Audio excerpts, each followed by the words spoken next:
O convite da pastora, a irmã Elaine, né, que falou para a pastora também. Conhecemos essa igreja aqui com a pregação do nosso irmão Caleb, né? Eu vim acompanhar ele. E aí, então, foi posto o convite a nós e nós estamos aqui para pregar a palavra do Senhor. Amém. Eu gostaria que a igreja se colocasse de pé e abrisse em Mateus 10.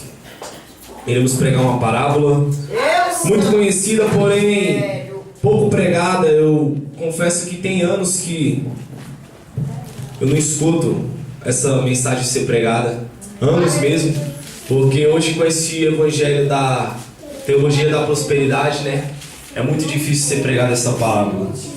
Aos irmãos que acharam, digam amém. Aqueles que não acharam, digam espere por mim, eu irei esperar. Amém? Amém. Glória a Deus. Então vamos ler a palavra do Senhor. Eu escolhi o evangelho de Marcos porque Marcos, ele foi um amado usado pelo Senhor, que escreveu esse evangelho aqui para os gregos de Roma, amém? E como a palavra diz lá em Apocalipse, está marcado aqui 4, versículo 7. A palavra diz que ali o Senhor ele era semelhante a 4 animais, né? Esses 4 animais ele representam o evangelho. Mateus, ele era Marcos. Mateus ele foi um discípulo do Senhor, a qual ele escreveu Jesus, simbolizando como se fosse um leão da tribo de Judá. Marcos ele escreveu Jesus um pouco mais brando, como cordeiro. Lucas, ele era um médico e escreveu Jesus tipificando o homem, Cristo Salvador. E João tipificou o Senhor como águia, voador, amém? Então eu escolhi essa aqui porque a mensagem ela já é dura. Então eu escolhi uma mensagem aqui, um evangelho a qual descrevesse essa parábola melhor para os irmãos aproveitarem a leitura. E a palavra nos diz assim, Marcos 10, 17. Jesus fala ao jovem rico, ou a parábola do jovem rico, amém? A palavra diz assim: e pondo-se a caminho, correu para ele um homem, o qual se ajoelhou diante dele e lhe perguntou: bom mestre, que farei para herdar a vida eterna? E Jesus lhe disse: por que me chamas de bom? Ninguém é bom senão um, que é Deus. Tu sabes os mandamentos: não adulterarás, não matarás, não furtarás, não dirás falso testemunho, não defraudarás alguém, honra o teu pai e a tua mãe. Ele, porém, respondendo, lhe disse: mestre, tudo isso guardei desde a minha mocidade.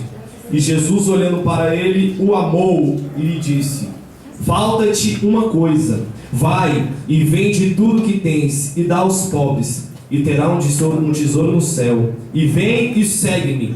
Mas ele, contrariado com esta palavra, retirou-se triste, porque possuía muitas propriedades. Então Jesus, olhando ao redor, disse aos seus discípulos: quão dificilmente entrarão no reino de Deus os que têm riquezas. Vamos pular para o versículo 30, para o versículo 29. E Jesus respondendo disse: em verdade vos digo, que não há que tenha deixado casa, irmãos ou irmãs, ou pai ou mãe, ou mulher, ou filhos, ou campos, por amor de mim e do evangelho, que não receba 100 vezes tanto, já neste tempo, em casas, irmãos, irmãs, mães, filhos, campos com perseguições, e no século futuro, a vida eterna. Pode se assentar glorificando a Deus, amém? Eu irei ler outra passagem aqui. Já estou marcado para os irmãos não perder tempo.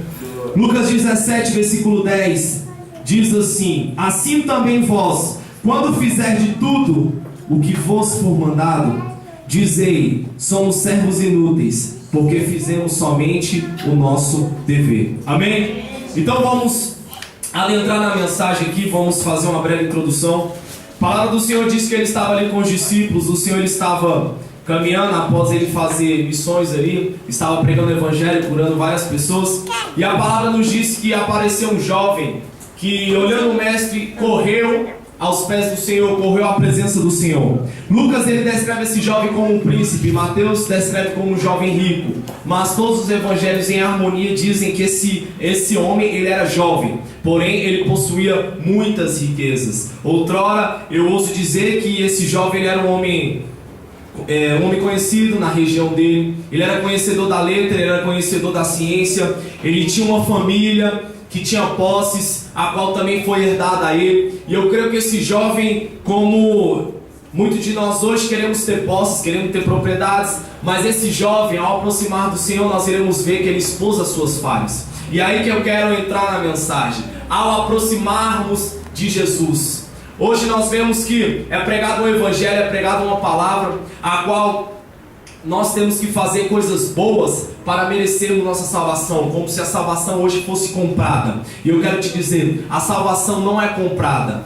A salvação já foi te dada por um preço alto. Um preço que não poderia ser comparado a nenhuma matéria, a nenhuma riqueza, a nenhum ouro, a nenhum dinheiro que está na terra. Porque foi o preço de um sangue puro, um sangue carmesim, a qual o Rei dos Reis se tornou homem como nós, morreu e sofreu, mas ressuscitou ao terceiro dia. E através desse preço todos nós alcançamos a salvação. Então não basta você pensar que você fazendo obra de caridade, você doando um bem alguma coisa, você doando um carro, você doando uma casa, você doando um apartamento, você doando uma fazenda, você doando uma cidade inteira, que você irá herdar o reino de Deus. Não, o reino de Deus ele é tomado por esforço, mas o preço já foi pago. Então a salvação não é paga, ela foi nos dada. Aleluia. A salvação é a graça do Senhor, amém?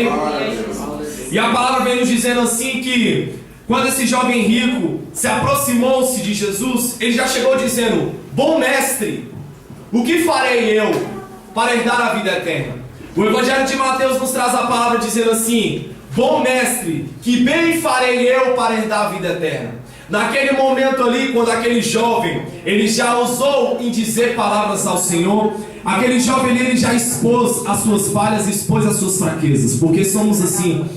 A partir do momento que nós queremos conhecer uma pessoa, basta você conviver com ela e passar um tempo com ela escutando o que ela tem a dizer.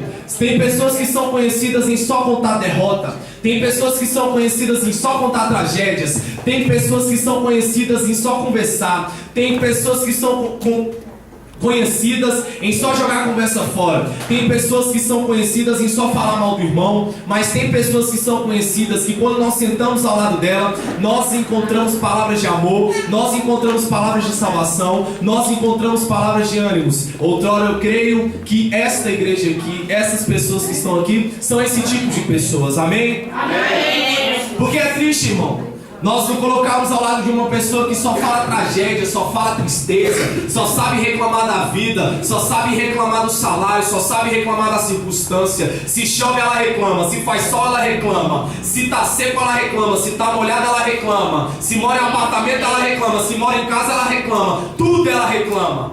Aleluia. Aí eu pergunto, como essa pessoa será satisfeita? Nunca. Por quê? Porque o espírito crítico dela está impregnado na sua veia e está impregnado na sua alma. Ela só sabe ver defeito aonde vai, por onde for, aonde olha. Mal ela sabe que o defeito maior está na vida dela. E é na vida desse jovem. Quando ele se aproximou ali e disse: bom mestre, eu quero fazer um bem para você, para que eu possa herdar a vida eterna. E a estudarmos essa palavra, se você for passar somente o olho, ou se você for fazer um estudo somente superficial, você vai pensar aqui que esse jovem ele queria herdar a vida eterna para morar com o mestre, mas não. Eu irei te provar esta palavra, com um estudo profundo da palavra do Senhor, que esse jovem aqui, ele só queria ter a vida eterna, sabe para quê? Para ter os seus bens por toda a sua vida. Ele não queria os seus bens, ele não queria a vida eterna para morar com o mestre. Ele queria a vida eterna para não ter que dar a sua herança a ninguém, a não ter que dividir os seus bens com ninguém, a não ter que dividir as suas riquezas com ninguém, a não ter que deixar a sua herança, o seu testamento a filho, a mulher, seja quem for. Ele queria ter a perpetualidade da sua herança. E quando ele diz aqui, bom mestre, ele achou que com palavras iria ludibriar o mestre. E aí que eu quero te mostrar, não adianta você ter uma palavra bonita, uma oração maravilhosa, um discurso que, meu Deus do céu, faz arrepiar os cabelos. Se você não tiver uma vida em santidade, não é possível agradar o mestre. A palavra nos diz que sem fé é impossível agradar o Senhor. Então, meu mestre, ele não é ludibriado por palavras. Há pessoas que dizem: Senhor, amanhã eu farei, mas mal ela sabe que ela disse isso ontem. Senhor, amanhã eu irei.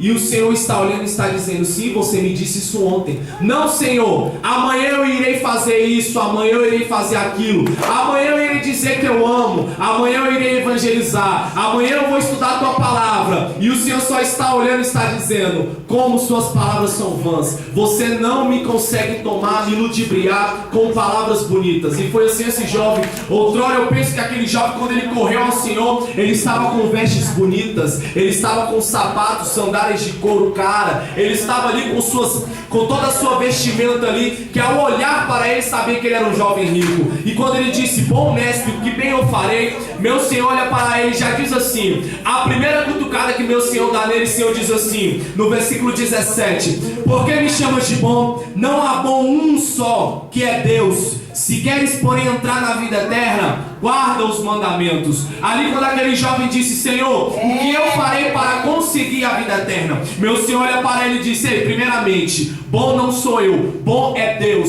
Será que Jesus estava dizendo que ele era ruim? Não. O meu Senhor estava mostrando para ele: será que você conhece Deus? Será que ele sabia que o próprio Jesus Cristo era Deus?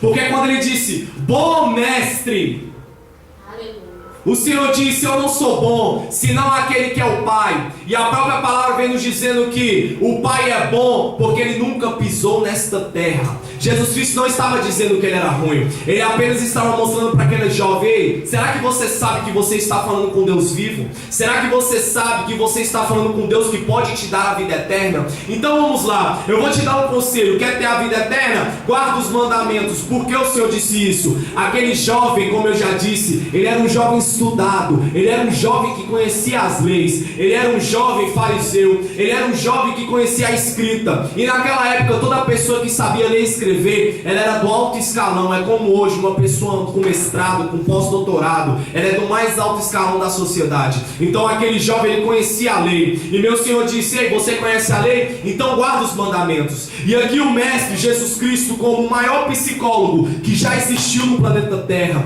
o maior, como se pode dizer, socialista, aquele que pode te olhar e conhecer a sua natureza somente com o olhar, ele estava falando para aquele jovem: guarda os mandamentos. E aqui o Senhor citou 6 mandamentos relacionados ao próximo. O Senhor nem ousou ainda em falar em mandamentos relacionados a Deus, porque ele viu que aquele jovem, a fé dele estava nas coisas materiais. E a palavra vem nos dizendo assim: e Jesus disse: não matarás, não cometerás adultério, não furtarás, não dirás falso testemunho, honra o teu pai e a tua mãe, e amarás ao teu próximo como a ti mesmo. E esse jovem, já respondendo apressadamente, ele disse: mestre, tudo isso eu tenho guardado desde a minha mocidade, o que ainda me falta? O Senhor apenas citou 6 mandamentos dos 10. E esses 6 mandamentos eram relacionados ao próximo. Não matarás, atinge ao teu próximo. Não mente, não dirá falso testemunho, não irá contar mentira. Não dirá falso testemunho, honra o teu pai e a tua mãe. E ele disse: não, mestre, tudo isso eu tenho feito, tudo isso eu tenho praticado desde a minha mocidade. E ele estava dizendo: opa, eu também sou perfeito como o Senhor. Ele disse: tenho guardado, o que ainda me falta? Quando a pessoa olha para o mestre, quando uma pessoa olha para você e diz: o que ainda me falta? O que ela está falando subliminarmente? Ela está dizendo que ela é perfeita, que nada falta.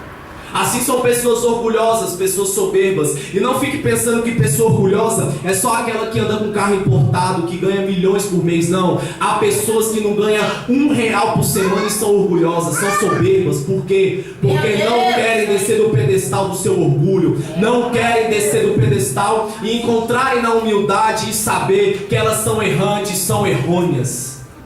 Aleluia, Jesus. É por isso que nós encontramos aí pessoas que apontam o pecado do próximo e quando vê, elas estão pior do que eles. Por quê? Porque não ousaram ter humildade em estender a mão ao irmão. Não ousaram ter humildade em orar para o irmão se levantar. Somente apontaram o dedo e disseram: olha o que ele fez. Olha o que ele foi capaz de fazer. Mal sabes tu que você tem a mesma carne, a mesma natureza do irmão. A diferença é que você está na presença do Senhor. Então tente trazer essa pessoa que você está vendo errante para a casa do Senhor. Esse é o Evangelho. Esse é o verdadeiro, a essência do evangelho é esse. A igreja aqui simplesmente é um encontro de povos, um encontro de nações, um encontro do alto com baixo, o preto com o branco, o rico com o pobre, para que todos façam uma comunhão e adorem ao Senhor. Agora eu quero te dizer, a missão da igreja é evangelizar. A missão da igreja é ganhar almas. Se você consegue deitar a cabeça do seu travesseiro todas as noites, sem ousar, sem pensar, sem premeditar em ganhar uma alma para Cristo, eu te digo, você não é um cristão.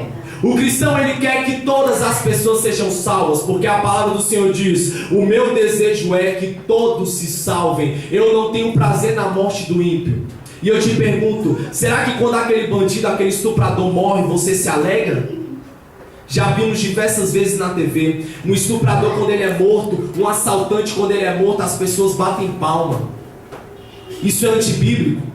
As pessoas tinham que entrar em luto porque está entrando mais uma pessoa no inferno. E nosso papel é estender a tenda dessa congregação. Nosso papel é estender a tenda da igreja para o mundo que está perecendo, para o mundo que está perdido, para o mundo que não tem conhecimento do evangelho, mas é um mundo que tem sede. Mal eles sabem que existe um mestre que pode saciar todos os seus desejos. Não desejos materiais, mas desejos da alma, desejos do espírito, a qual tem pessoas que estão no mundo vagando aí, tentando encontrar algo que explique a existência delas, e elas mal sabem que existe um mestre que pode dar a elas a vida eterna. Aleluia! E como essas pessoas irão saber que existe um mestre, sendo que elas não leem a Bíblia? Quer mostrar a Bíblia ao mundo? Mostre a sua vida. A sua vida é a continuação da palavra do Senhor. Isso aqui é morto, fechado. Ele aberto é um livro. Ele praticado é a palavra do Senhor. É isso que é a palavra de Deus. Não adianta nós entrarmos numa casa e ter o Salmos 91 lá estampado. Aquilo ali não é amuleto, aquilo ali não expulsa demônio. Satanás, ele sabe essa Bíblia de cor e salteado, e ainda sabe os livros apócrifos, os livros que completam a Bíblia, sabe tudo, mas ele não pratica. Então para que serve esse livro para ele? É um livro morto, porque não fez efeito na vida dele. Mas ele sabe que isso aqui praticado muda uma vida, muda uma geração, muda uma eternidade. E toda a história do mundo, o começo e o fim, está dentro desses 66 livros aqui. Toda a criação e todo o fim. Passará céus e terra, mas a minha palavra não passará. Eis que o verbo se fez carne. No princípio ele era Deus, e o Deus se fez carne. A palavra não pode se passar. Jesus Cristo, ele era o verbo, e o próprio verbo veio na terra e morreu por mim e por você. Então a palavra que foi lançada na boca de Deus, ela não pode voltar atrás, ela não pode voltar vazia, e ela não pode voltar sem eficiência. E quando o meu Senhor disse a esses jovens aqui, ele disse: eu tenho guardado tudo, Pai. E Jesus olhou para ele e disse: peraí, você quer ser perfeito? Então eu vou te falar uma coisa aqui. Tu não quer ser o bonzão? Tu não quer ser aquele que quer ser o diferentão, o perfeito na terra? Vai então e vende tudo que você tem. Depois que você vender, você vem e me segue. E nós vemos aqui que quando ele disse a esse jovem, o jovem se retirou triste, porque possuía muitas propriedades. Quando aquele jovem se aproximou do Senhor, o meu Senhor, ele é como um espelho, que está escrito lá em 1 Coríntios 13. Eu vou ler para os irmãos. 1 Coríntios 13 está escrito assim: porque agora vemos por espelho um enigma. 13:12. Mas então veremos face a face. Agora conheço em parte, mas também o conhecerei como sou conhecido. Jesus Cristo é como um espelho. Quanto mais você se aproxima, mais defeitos você vê em você mesmo. Outrora eu posso olhar um espelho ali, da distância que está meu irmão Caleb, eu não vou conseguir ter uma imagem nítida minha. Eu vou conseguir ter mais ou menos. Agora, conforme eu vou me aproximando, eu vou vendo defeitos na minha face, eu vou ver defeitos na minha roupa, eu vou ver outrora uma linha de costura que eu não poderia olhar lá perto, assim é Jesus Cristo. Quanto mais você se aproxima, mais defeituoso você se aparece. Ah, então eu estou caminhando no reverso. Eu estou nos caminhos do Senhor, eu estou buscando a Deus e cada vez eu estou mais errante. Sim, sabe por quê? Porque a santidade de Deus nos constrange. A pessoa que está no mundo, ela não se importa com santidade. A pessoa que está no mundo, ela não se importa se ela está no erro ou não. Ela já está suja. Então como pode ela olhar no espelho e querer mudar? Ela não tem esse espelho. Esse espelho só se encontra em Jesus Cristo.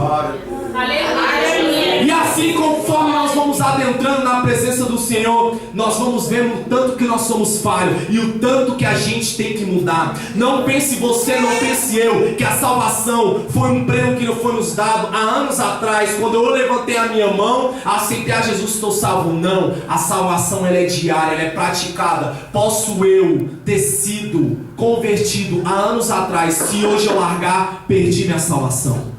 A palavra diz que a salvação ela é como um atleta que busca um prêmio e no final da corrida, se ele não desistir, ele alcançará esse prêmio. Ela é tomada por esforço, ela é tomada por tribulações, ela é tomada por diversas coisas que o mundo nos oferece, por diversos ataques que Satanás nos apronta para que nós desistamos dela. Mas a salvação, ela é tida pela fé, e quem tem fé aqui não irá desistir dessa palavra.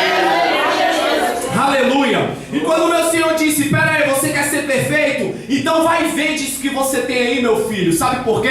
Porque isso que você tem aí é o teu Deus. Você está pensando que você guardando os mandamentos e tendo toda essa riqueza, você pode me ganhar? Ei! Obedeça o primeiro mandamento: amarás o teu Deus acima de todas as coisas, e o resto é derivado, meu irmão. Amarás o teu próximo como a ti mesmo. Esses dois mandamentos, eles incluem todos os demais 10. Ele inclui o segredo de uma vida cristã. Não adianta você ter algo que toma o lugar de Deus na sua vida. Deus ou ele é primícia ou ele não é nada. Deus ou ele é 100% ou ele não é na sua vida. Deus ou ele é primeiro ou ele não é segundo. Meu Deus, ele só é primícia. Meu Deus só é primeiro. Meu Deus só aceita o primeiro lugar.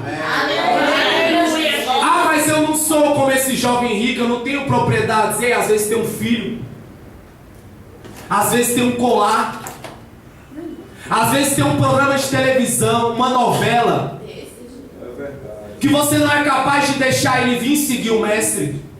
Isso pode ser a sua riqueza. Pode ser uma faculdade sua, pode ser um carro, pode ser uma casa, pode ser qualquer coisa que tome o lugar de Deus na sua vida. Isso aí simboliza também a história desse jovem, porque meu Senhor disse: pera aí, vamos consertar isso dentro do teu coração. Tá errado, tu tá caminhando é o inverso, meu filho. Vem pra mim, vem, me segue-me. Ele olhou assim e disse: opa, isso aí eu não vou fazer não. Eu prefiro estar seguindo os mandamentos lá e perder minha salvação do que vender tudo e ir para Jesus. Ele pensou que com Jesus Cristo ele iria passar fome. Ele pensou que com Jesus Cristo ele não teria casa para morar. Ele pensou que com Jesus Cristo ele não teria o anel que ele tinha como um príncipe na época, uma túnica de linho fino. Porque a palavra diz que meu Senhor, ele não teve onde reclinar a cabeça. Então ele não confiou na providência do Senhor. E isso se atribui às nossas vidas. Quantas vezes o Senhor está falando: deixa, que eu cuido, e você não está largando. Isso simboliza uma riqueza. E meu Senhor está dizendo: vai e vende, e dá aos pobres, e venha para mim. Era isso que o Senhor queria. Quantas vidas aquele jovem rico poderia abençoar, doando as suas riquezas? Será que meu Senhor não poderia dar 2 vezes mais riquezas a ele? Não foi assim na vida de Jó? Jó não perdeu tudo, e a palavra diz que o que ele tinha no final era 2 vezes maior do que ele tinha no começo. Será que Jesus Cristo não poderia dar? E Jesus disse: como é difícil aqueles que têm riquezas entrar no reino de Deus. Porque o reino de Deus, ele é lugar para os humildes. O reino de Deus, ele é lugar para os quebrantados, os pequeninos. Hoje eu postei um estudo no nosso site, a qual diz: no céu, por que há ouro no céu? Outrora eu me indaguei com uma pergunta ao Senhor. Eu disse: Senhor, por que no céu as ruas são de ouro, a cidade toda é de ouro, sendo que eu não estou nem aí para ouro no céu? Eu só quero estar na tua presença, eu só quero estar face a face com o Cordeiro Santo. Não estou nem aí para as riquezas que irão ter lá. E o Senhor começou a ministrar no meu coração, e eu fui aprofundando na Bíblia o porquê que no céu as coisas são de ouro. Primeiro, o ouro na Bíblia representa a divindade de Jesus Cristo, a divindade de Deus. Outrora, lá em Êxodo 25:11, a palavra nos diz que o Senhor, na construção do tabernáculo, ele falou assim: Moisés, faça uma arca da aliança, a qual irá representar a minha presença. Faça ela de madeira de acácia e revista ela de ouro por dentro e por fora. Madeira de acácia estava representando a natureza de Jesus Cristo, o homem, a divindade. Ou o ouro, a divindade. Então a arca da aliança, madeira de acácia e ouro. Jesus Cristo, homem, Jesus Cristo Deus. O verbo se fez carne. É isso que representa o ouro na Bíblia, a divindade de Jesus Cristo. E quando eu for vendo mais lá na frente, lá em Apocalipse 3, versículo 18, nos diz assim, se eu não me engano a memória: venha para mim como ouro aprovado pelo fogo. Ei, ouro é um elemento raro. Quanto mais ele passa no fogo, mais valioso ele fica, mais limpo ele fica. Eu quero te dizer uma coisa, uma curiosidade: o ouro, ele não é achado bonitinho assim como você vê em joias, não. Ele é achado sujo, ele é achado na lama, mas o valor dele ainda é o mesmo. O valor dele é o mesmo. Eu quero te dizer, você é como ouro perante ao Senhor. Pode estar sujo, pode estar escuro, mas você não perdeu o seu valor para o Senhor. Não perdeu o seu valor para o Senhor. E quando o Senhor disse assim: vem e compra de mim o ouro, o Senhor estava falando: ei, eu quero que você seja como ouro aprovado, aquele que venceu. Então o céu vai ter ruas de ouro, as praças são de ouro, simbolizando a vitória de Deus sobre a incorruptibilidade do homem. E outra, sabe por que as ruas são de ouro? Eu quero te dizer, você anda todo dia em cima de um asfalto e você mal repara como ele é. Você cospe, você joga coisas no asfalto, você pisa em cima, você limpa o seu sapato para andar na rua. Você não está nem aí, ele é sujo, e você nem se importa. Ou você quer ter um pedaço de asfalto num quadro embutido na tua casa, ou num pingente no colar. O asfalto não tem valor. Então lá no céu vai ser assim: nós iremos pisar no ouro. O ouro será como asfalto às nossas vidas. O ouro não terá quase nenhum valor para nós. Imagina você andando todo dia em cima do ouro. Você vai querer ter um pedaço dele? Não, é isso que Deus está mostrando. Os meus escolhidos irão andar em cima daquilo que o homem quis matar, em cima daquilo que o homem roubou, em cima daquilo que o homem enganou, tudo para ter ele. A palavra do Senhor diz: o amor ao dinheiro é a raiz de todos os males. E o Senhor estará dizendo: ei, os meus servos estão andando em cima daquilo que vocês tanto correram atrás. Glória a Deus. Glória a Deus, aleluia. É isso que o mundo quer. O mundo sempre busca ter mais. A igreja aí que prega que se você der um para o Senhor, ele dá 100. Se você der 1000, ele dá 10.000. Me diz, onde é que está escrito aqui? Onde é que está escrito que o Senhor é obrigado a te dar alguma coisa? Está escrito assim: anda segundo o meu coração, e eu satisfazerei o desejo do teu coração. Tem que andar segundo o coração do Senhor. Não tem essa de querer barganha. Senhor, eu te dou isso, tu me dá isso? Me diz, aonde está escrito que o Senhor é obrigado a dar alguma coisa? Desde Gênesis, foi o Senhor que escolheu estar com o homem. Adão e Eva pecaram, o Senhor foi atrás. Sempre quando o homem peca, Deus está atrás dele. Deus está: não, eu quero meu filho, eu quero meu filho. Não, mas meu filho não me quer mais. Não, pera, eu vou dar um jeito de me encontrar com ele. Sempre foi assim. O evangelho sempre foi esse: Deus em busca do homem, nunca um homem em busca de Deus. O homem é perverso, o homem é mau. O homem já nasce chorando, sabe por quê? Ele já nasce odiando a vida. É por isso que o bebê nasce chorando. A primeira atitude do bebê é ele respirar. O ar entra nos pulmões, o pulmão dele era fechado, se rasga. E aí ele começa a chorar. Por quê? Porque ele já está dizendo: nossa, como eu odeio viver. Eu já vou viver para morrer. Ele já nasce em contagem regressiva. Então é assim. E nesse caminho da nossa vida nós crescemos. Outrora nós atingimos a idade dessas crianças, atingimos a idade de um adolescente, de um jovem. Encontramos com o Senhor e caminhamos o caminho regresso da vida, o caminho de volta à inocência. Por quê? Porque o pecado de Adão e Eva foi em perder a inocência. A palavra diz que eles comeram de um fruto, e quando eles comeram, eles olharam um para o outro e disseram: nossa, você está nu, eu estou com vergonha. E o Senhor disse: Adão, cadê você? E ele se escondeu. E o Senhor perguntou: por que você se escondeu, Adão? E ele disse: porque eu ouvi o Senhor e vi que estava nu e tive vergonha. E a palavra diz ainda que eles fizeram aventais para si. O que é que eles haviam perdido? A inocência. Eles nasceram nus. Então como é que eles sabiam que um estava nu para o outro? Aquilo era comum. Mas a partir do momento que entrou a malícia, o conhecimento do bem e do mal dentro dos vossos corações, eles começaram a ter vergonha. É assim o pecado de hoje também. O homem peca, não precisa de profeta para revelar. Ele mesmo, o semblante dele cai, ele começa a se esconder, ele constrói aventais para ele se esconder atrás. Mas mal sabe que a pessoa que está em pecado sempre procura poucas vestes para vestir. Isso é bíblico. Eles procuraram aventais. Eles só vão sair vestidos do Éden lá quando o Senhor os expulsa e diz: agora eu vou vesti-los. E eles saíram com vestes. A pessoa quando peca, ela fica com vergonha, ela quer se esconder, ela ouve a voz de Deus, ela treme, ela chora, desliga o celular, o irmão vai na casa, ela não quer atender, some do ciclo social, não precisa nem de profeta para ver que ela pecou, o semblante cai. Foi assim o pecado de Adão. Eles perderam a inocência. E o Senhor está falando: voltemos à inocência. O meu reino é dos pequeninos. Se você for ver, antes dessa passagem, o Senhor diz que o reino é dos pequeninos. Mas será que o reino é só das crianças? Não. O Senhor estava falando em pequeninos de inocência, em pequeninos na atitude, em pequeninos sem malícia. Crianças são sem malícia. No século 21 pode ser que uma criança de 6 anos ela já venha ter perdido a malícia. Também com essas TVs que tem aí, esses programas, e as mães não vigiam, liga a TV, vai fazer a comida e deixa a criança ver programas que são porcos, programas que são sujos, programas que são profanos, e ensina as vossas crianças a ser más, ensina a criança de vocês a ser perversas, ensina a criança de vocês a dançar movimentos sensuais, a qual elas nem sabem qual é o significado. É por isso que você vê criança de 7 anos aí já falando em sexo, já falando em besteira. É verdade. Está perdendo a inocência. E o Senhor está dizendo: eu quero a minha igreja inocente perante a mim. Você pode ver que no lugar que você for, sempre tem uma pessoa querendo te passar a perna. Sempre tem alguém querendo sair melhor do que o outro. Isso é o mal do ser humano. Aleluia.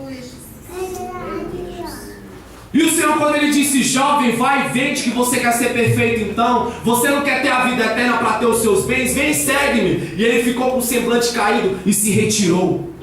A palavra diz que ele se retirou, e não há na palavra aqui mostrando que ele voltou, não.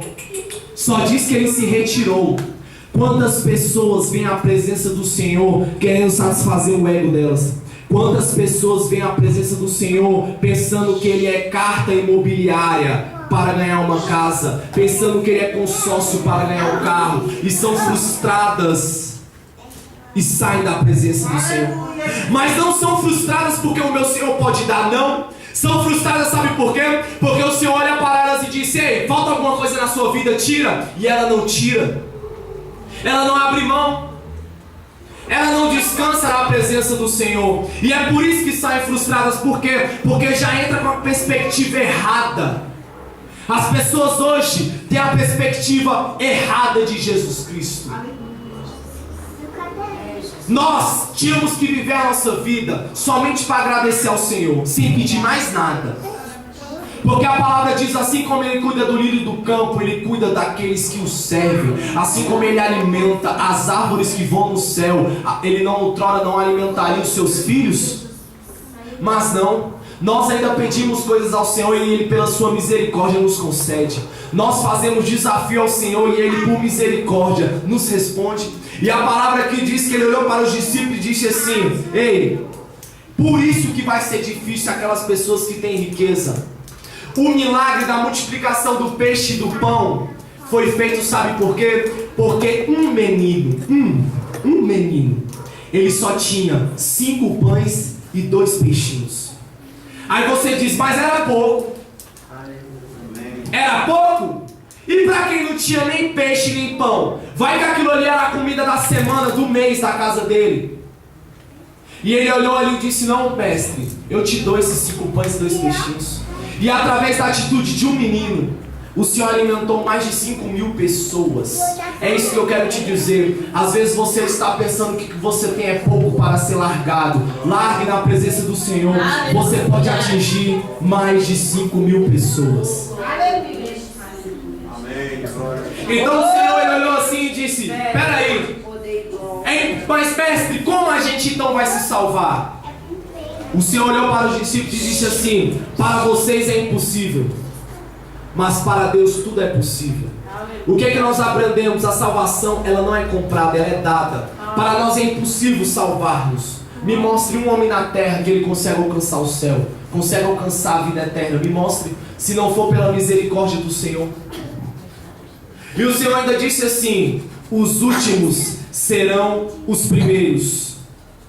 Quando a palavra nos diz aqui, lá no final já da parábola, ele disse: e todo aquele que tiver deixado casas, irmãos, irmãs, ou pai ou mãe, ou mulher ou filhos, ou terras, por amor do meu nome, receberá 100 vezes tanto, e herdará a vida eterna. Porém muitos primeiros serão derradeiros, e os derradeiros serão primeiros. O que é que o Senhor está dizendo aqui? Há muitos que começaram a caminhada e irão desistir, mas há muitos que irão começar errado, mas vão terminar certo. O importante não é como se começa, sim como se termina. Do que adianta nós vencermos essa lida, essa batalha, e no final da nossa vida nós desistirmos? Você olhar para o céu e dizer: será que Deus existe? Você sabia que isso é uma possessão maligna? Toda vez que esse pensamento vir na sua mente, repreenda que é o próprio Satanás jogando na sua mente. Será que Deus existe? Meu Deus. É claro que ele existe. Romanos 1:20. Ainda que não houvesse profetas e palavras, e eu olhasse a construção dos céus, as criaturas e a majestade da criação, eu saberia que existe alguém maior do que eu. Então não há desculpa para isso. Pode dar tempo para o Senhor. Aí eu fico vendo uns engraçadinhos aí que dizem que não acreditam em Deus, mas quando vê trabalho de macumba, ele sai correndo. Então quer dizer que você não acredita em Deus e acredita no diabo? Eu quero te dizer, até o diabo crê e estremece. E o próprio diabo é criação do Senhor, mas ele escolheu ser destituído da glória, porque ele tentou ser semelhante ao Altíssimo. Então é isso que o Senhor está dizendo: ei igreja, largue as riquezas. Quer dizer que eu não posso ter riqueza? Você pode ganhar 100 mil reais por mês e ser salvo, mas eu quero te dizer, isso será mais difícil do que passar um camelo no fundo de uma agulha. Glória a Deus. Ah, mas como? Ei meu irmão, quantas pessoas nós conhecemos que são crentes até ganhar o presente que tanto pediram a Deus? Eu tenho um exemplo dentro da minha casa. E se tivesse aqui eu falaria na frente, já falei para ela milhões de vezes. Hoje tem 24 anos. Orou não sei durante quanto tempo. Noivou 2 vezes, quase casou 2 vezes. Teve uns 15 namorados. Pagou o preço. No dia que o Senhor aprovou ela no concurso, ela foi aprovada em dezembro, tomou posse em janeiro. Na mesma semana conheceu o namorado e em 4 meses casou. Era ministra de louvor da casa de Deus. Vai ver onde é que ela está agora. Por quê? Porque ganhou o que tinha pedido. E tem pessoas que vão diante a Deus com as mãos assim, ó. E quando Deus dá, elas viram as costas e vão embora. Meu Deus! Jesus, querido. Agora há pessoas que estão na presença do Senhor durante anos. Deus me dá, Deus me dá, Deus me dá, Deus me dá. E Deus está dizendo: não filho, não é a hora. Deus me dá, mas eu quero agora. Não é a hora, filho. Então toma, você quer? A palavra diz que uma mulher, por insistência ao juiz, o juiz deu a sentença para ela. Então por insistência você pode ganhar. Agora arque com as consequências. E não precisa ser muita coisa. Pode ser qualquer coisa que está tirando o seu sono, que você está pedindo ao Senhor. Se Ele te der e você o largar, isso é riqueza na sua vida. Eita Deus! Mas o que é largar? É eu ir para o mundo e dançar forró? Não. Fala mesmo, É você deixar deixar de orar o tanto que você orava antes para ganhar essa bênção. É você deixar de ler a palavra o tanto que você lia antes. É você deixar de ser santificado como você era antes. Porque assim, crente novo convertido, ele fica no primeiro amor. Aí quando ele vê a aparência do mal, ele foge. Porque ele sabe que quer agradar o Senhor. Mas esse primeiro amor vai entrando em segundo e terceiro. Aí ele vê a aparência do mal e diz: ih, rapaz, já fugi tanto disso aí, você não me pega mais não. Aí vai. E aí que é a derrota de muitos cristãos hoje. Meu Deus. Agora você acha que essa mensagem ela é pregada em igrejas que tem 1.000, 2.000 pessoas? Você acha que essa mensagem é pregada nessas emissoras aí de TV que dizem ser gospel? Essa mensagem não é pregada, sabe por quê? Porque eu te garanto que se pregar não fica nem 100 membros na igreja. Porque eles querem ouvir coisas. Jesus querido, meu Ganhar Deus. na vida para ser alguém, para pisar nos outros. Eu oro a Deus todos os dias para que esses pequeninos da presença do Senhor, esses cantores, esses pregadores que almejam tanto sucesso, quando eles alcançarem, eles vão largar Deus. Verdade, Deus. Eu digo uma coisa, eu prego em vários lugares, prego para a multidão e prego em igreja pequena assim. E eu quero dizer, a mesma vontade que eu prego numa igreja grande, eu prego numa igreja pequena. Porque eu não prego para agradar o homem, eu prego porque foi o Senhor que me escolheu. E eu tenho que levar a mensagem dele. E ai daquele que instrui a palavra e não anda nela. Ai daquele rabacanta, rabanaçúbia. E aí eu vejo pregadores falando que dizem: Senhor, eu quero começar a pregar, eu quero ir com Gideões. Ei, meu irmão, primeiro queira ir para Taguatinga. Primeiro creia pregar para a tua família. Primeiro tenha que pregar para o seu trabalho. Primeiro queira ganhar a sua família, os seus parentes, a tua faculdade, para depois querer chegar ao mundo. Aí não chega nem no ramo da sua vizinhança e quer chegar no ramo mundial. Me diz como você irá morrer no campo. Louvado seja o nome. Aí o camarada hoje recebe convite e não cobra nada. Aí chega daqui a um ano, fica famoso, cobra 4.000 para pregar. Isso que eu não entendo. Mas eu não posso receber? Claro que você pode. Se o pastor quiser te abençoar com essa oferta, aceite. Mas você querer cobrar para ir pregar, nem vai, meu irmão. Não vai. Deus levanta outro. Existem cantores aí na casa do Senhor, estão cantando: Senhor, me coloca lá, me coloca lá. O Senhor coloca, ele vira as costas e acha que é um showman ainda. Ele acha que ele chega e acontece. Quantos shows aí há gospel, não estou falando evangélico não, gospel. O cantor sobe no púlpito e a mulherada começa a gritar, começa a tirar foto. Me diz onde está isso na Bíblia aqui, ó. É verdade. Me prova. É verdade. E eu conheço ela pouco, eu já conheço umas 15 vezes. Meu Pai. Aleluia. Me mostra na Bíblia onde está isso. Aonde está? Eu vejo na Bíblia Deus pegando os anônimos, os pequeninos, não vejo showmans. Verdade. Eu não vejo showmans na Bíblia, eu vejo os pequeninos. É por isso que o Senhor está dizendo que quem tem riqueza será muito difícil entrar no céu. Porque a riqueza corrompe o homem. Quer conhecer o homem? Dê poder a ele. Meu Deus. Dê poder ao homem. Sangue, Pai. Ah, mas é ser governante do Distrito Federal, ser presidente do Brasil, não poder, até dentro da tua família. Sustenta aqueles que tu Se te der o poder, se te der a pensão, se você tiver 5 irmãos e te der a responsabilidade de dar a pensão para esses irmãos, você já vai querer humilhar eles achando que a pensão está sobre os teus poderes, sobre a tua mão, sendo que Deus mandou você repartir com eles. Aí você já acha que você é o mandão, que você é o poderoso. É assim que é o homem. Mas como eu faço para mudar isso? Mergulhando no Senhor. A palavra diz que as misericórdias do Senhor são a causa de não sermos consumidos. Ela se renova a cada manhã. Cada manhã é um dia novo. Cada manhã é uma renúncia. Aleluia. Não pense que nós vencemos o ego ontem, que nós não iremos vencer hoje. Temos que vencer ontem, temos que vencer hoje. Davi, ele não matou um urso e um leão, não. Isso é erro de tradução.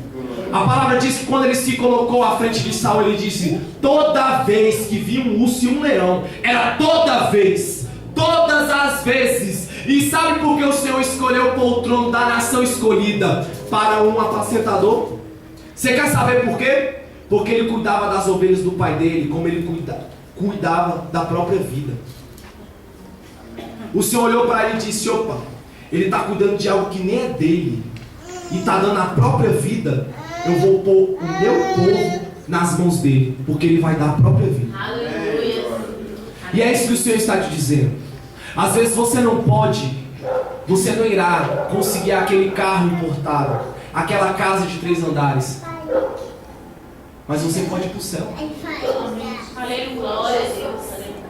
Me perdoe para o que eu vou dizer, mas toda vez que você adentrar nessa igreja, você vai lembrar dessa palavra que eu vou falar para você. Existem pessoas que vai ter que comer pão com manteiga a vida toda, porque se Deus der pão com presunto, ela desvia. E aí eu te pergunto: você quer comer pão e mortandela e presunto e caviar no inferno, ou você quer comer pão seco e ir para o céu? Existem pessoas, amados, que Deus não pode dar riquezas para elas. Por quê? Porque as corrompe. É verdade. Mas isso não é sinal de você de Glória a Deus. Aleluia. Você pode morar no barraquinho, irmão, e aquela sua irmã, aquele seu irmão, aquele seu parente, aquele seu vizinho ter posse, ter riqueza e olhar: cadê o teu Deus? Você não é salvo? Oh, glória a Deus. Não se importe, a salvação é você que sabe. Paulo disse que cada vaso se adorne de acordo com o Espírito Santo de Deus. Eu que sei que sou salvo. Sou eu que sei. Eu que sei. Você quer saber como eu me alegro? Eu me alegro por todas as vezes. Aquelas pessoas que me conheciam outrora quando eu era do mundo olham pra mim e dizem assim: você fazia isso. Eu me alegro e dou glória a Deus. Sabe por quê? Porque se ela está lembrando o que eu fazia, é porque eu não faço mais. Amém, glória a Deus. Aleluia. Queira ser lembrado pelas coisas que você fazia no mundo antes. Não queira ser lembrado do que você fazia de errado hoje. Queira ser lembrado em você ser um praticante do Evangelho, uma extensão da igreja. E não se esqueça: riqueza não é sinal de salvação. Eu agradeço a oportunidade. Aleluia.